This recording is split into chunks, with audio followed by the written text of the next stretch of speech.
America কি খেলা দেখাইলো? আমেরিকা একদম চমৎকার একটা খেলা দেখাইছে। আমেরিকা নতুন দল হিসেবে যে এত সুন্দর পারফরমেন্স করবে এবার বিশ্বকাপে তা অকল্পনীয়। সাউথ আফ্রিকা যেভাবে দিছিল বাস ভইরা, খালি দিতে পারলো না শুধু রাবাদার জন্য।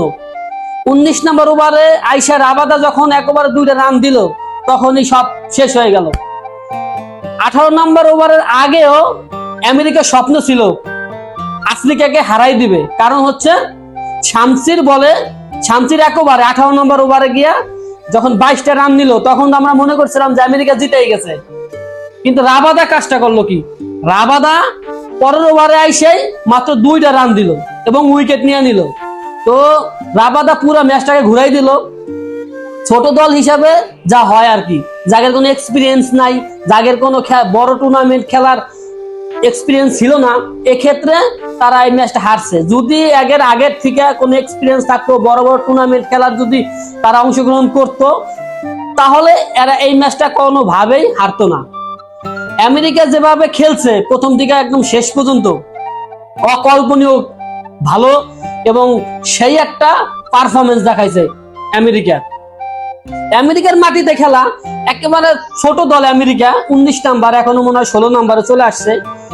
সেই আমেরিকা এত সুন্দর পারফরমেন্স করবে এবার বিশ্বকাপে কেউ এটা কল্পনাও করতে পারে নাই।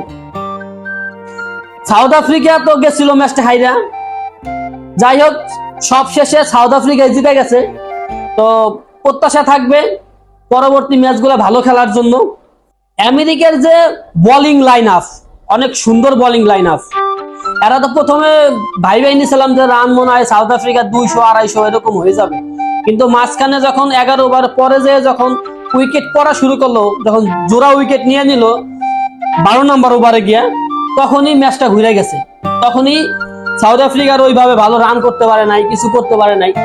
যেভাবেই হোক শেষ পর্যন্ত সাউথ আফ্রিকার রান গিয়ে দাঁড়াইলো 195 রানে।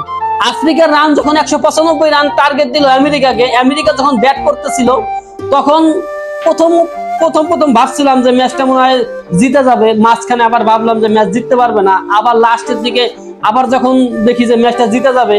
আসলে খেলাটা এরকম হয়েছে যে প্রথম মানে যে খেলা না দেখছে সে কোনোভাবে বুঝতে পারবে না যে আসলে জিতবে কারা, কারণ একবার সাউথ আফ্রিকার পক্ষে আর একবার হচ্ছে আফ্রিকার পক্ষে। এত সুন্দর একটা ম্যাচ হয়েছে। এই ম্যাচটা যদি কেউ না দেখে, আসলে না দেখলে আমার মুখের ভাষা দিয়ে কাউকে বুঝাতে পারবো না।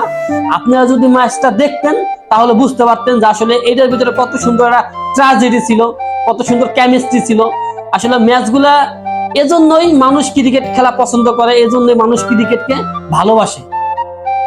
তা আগামী 21 তারিখে বাংলাদেশের খেলা, তো সবার কাছে দোয়া চাচ্ছি যে বাংলাদেশ যাতে ভালো পারফরমেন্স করে এবং বাংলাদেশ জিতে যায় অস্ট্রেলিয়ার বিপক্ষে খেলা।